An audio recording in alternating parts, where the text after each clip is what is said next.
রোজার আগে কিচেনটা মনের মতো করে ডিপ ক্লিন করে সাজিয়ে গুছিয়ে নিলাম।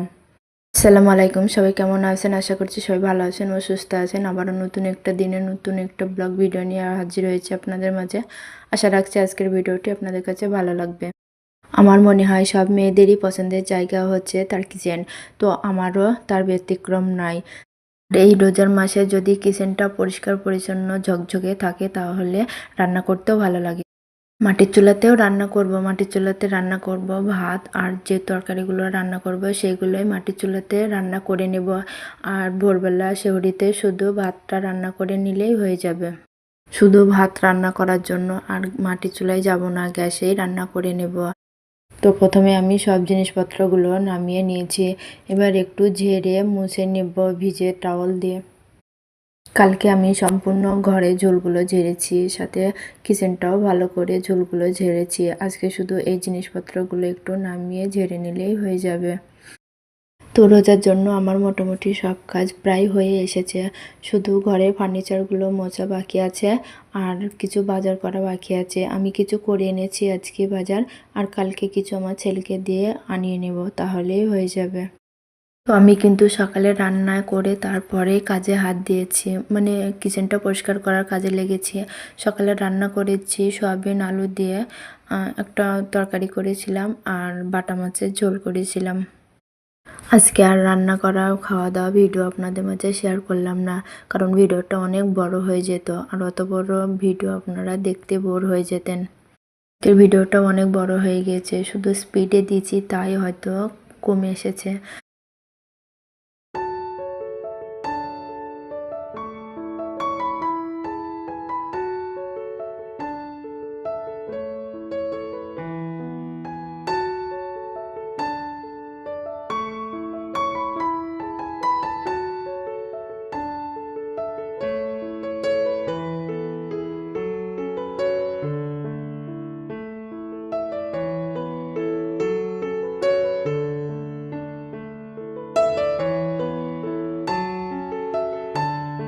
আর এই সিঁড়ির নিচে কিচেনটা খুব একটা বেশি বড় নয়, ছোট। আর এখানে বেশি তেমন কোনো জিনিসও নেই, কিন্তু যা জিনিস আছে আমার এতেই অনেক। আমি অল্পতেই খুশি। আর এই ছোট্ট কিচেনটা আমি সবসময় পরিষ্কার পরিচ্ছন্ন করে রাখি। প্রত্যেক দিনের মতো আবারও আজকে বলছি, ভিডিওর এই পর্যন্ত যারা আছেন প্লিজ ভিডিওটিতে একটা লাইক করে দিবেন, আর সাবস্ক্রাইব করে পাশে থাকা বেল আইকনটা প্রেস করে রাখবেন, যাতে করে আমি নতুন কোনো ভিডিও পাঠানোর সাথে সাথে আপনার ফোনের নোটিফিকেশন চলে যায়, আর আপনি সময় সুযোগ বুঝে ভিডিওগুলো দেখে নেবেন। আর অলরেডি এই কাজটা যারা করে দিয়েছেন অনেক অনেক ধন্যবাদ। তো এই তো আমার আহামরি কোনো জিনিস নেই, এই জিনিস কটাই আছে, আর এই জিনিস কটাই আমি আজকে ডিপ ক্লিন করে সাজিয়ে গুছিয়ে রাখলাম। ছোট্ট এই ট্রেটায় একটা হামালদিস্তা আর একটা আর্টিফিশিয়াল ফ্লাওয়ার রেখে দিলাম। লাল ওই ডাবটার মধ্যে রয়েছে ভাতের চাল, আর এই ডাবগুলোর মধ্যে রয়েছে আতপ চালের ময়দা, গমের ময়দা, আর একটাতে রয়েছে চিতই পিঠি বানানোর ময়দা। এই রোজায় আমরা মাঝে মধ্যে চিতই পিঠি বানাবো। লাল রইয়ের একটার মধ্যে যে ঢপগুলো আছে তার মধ্যে রয়েছে মুড়ি, চিড়ে, চিনি, এক্সট্রা যেসব জিনিসগুলো ওতেই রেখেছি। আর এইদিকে এই র্যাকটায় রেখেছি থালা বাসনগুলো। গ্যাসের পাশে রয়েছে এই র্যাকটা, আর এই জায়গাটা আমার খুব পছন্দের। তো এই র্যাকটার উপরের কোপটাতে রেখেছি সমস্ত রকম ডাল, রেখেছি ঘিয়ের কটুটা, নিচেরটাতে রয়েছে বাদাম, কিশমিশ, সুজি, গ্রিন টি, এসবগুলো।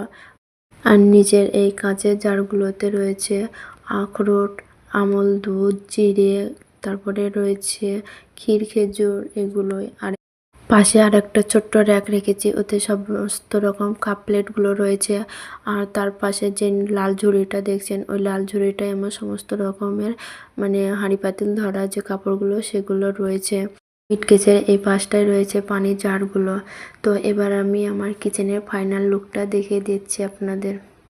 যেহেতু আমার গ্যাস ওভেনটা খুবই সিম্পল, তাই দেখা সৌন্দর্যের জন্য আমি গ্যাস ওভেনের উপরে একটা হটপট ও প্রেসার কুকারটা রেখে দিয়েছি। কিচেনটা পরিষ্কার করে সাজিয়ে গুছিয়ে রাখতে গিয়ে আমার সন্ধ্যা হয়ে গিয়েছিল, তাই আজ আর পানির জারগুলোয় পানি নিয়ে আসেনি, কালকে পানি নিয়ে আসবো। আর আজকে পানি খাবার মতো আছে। আজ এখানে ভিডিওটি শেষ করছি। ভালো থাকবেন, সুস্থ থাকবেন, আল্লাহ হাফেজ।